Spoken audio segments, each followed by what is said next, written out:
पाल वंश प्राचीन भारत के महत्वपूर्ण राजवंशों में से एक था, जिसने बंगाल, बिहार और कुछ अन्य क्षेत्रों पर शासन किया।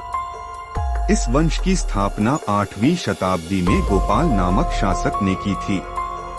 पाल राजाओं ने लगभग 400 वर्षों तक शासन किया और बौद्ध धर्म के प्रचार प्रसार में महत्वपूर्ण भूमिका निभाई। पाल वंश का इतिहास। पाल वंश की शुरुआत 8वीं शताब्दी में तब हुई जब बंगाल में राजनीतिक अस्थिरता थी।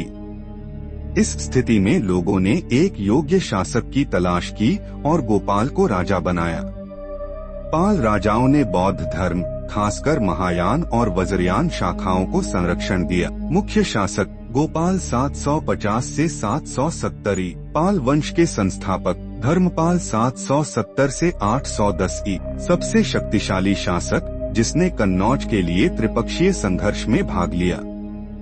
नालंदा और विक्रमशिला विश्वविद्यालय की स्थापना की। देवपाल 810 से 885। पाल साम्राज्य का विस्तार असम, उड़ीसा और नेपाल तक किया। महिपाल 995 से 1043 ई। अंतिम प्रमुख शासक जिसने पाल साम्राज्य को पुनर्जीवित करने की कोशिश की। रामपाल 1077 से 1120 ई। अंतिम प्रभावशाली राजा जिसने कर्नाट वंश से संघर्ष किया। पाल वंश की विशेषताएं। पाल शासक बौद्ध धर्म के संरक्षक थे और उन्होंने नालंदा, विक्रमशिला और सोमपुरा महाविहार जैसे प्रसिद्ध बौद्ध विश्वविद्यालयों का निर्माण किया। कला और वास्तुकला में पाल शैली का विकास हुआ, जिसमें बौद्ध स्तूप, मूर्तिकला और मंदिरों का निर्माण हुआ। पाल वंश का प्रशासन सशक्त था और सामंतवाद, फ्यूडलिज्म की प्रणाली अपनाई गई थी। पाल वंश का पतन। 12वीं शताब्दी में सेन वंश के राजा विजय सेन ने पाल वंश को पराजित कर बंगाल पर अधिकार कर लिया।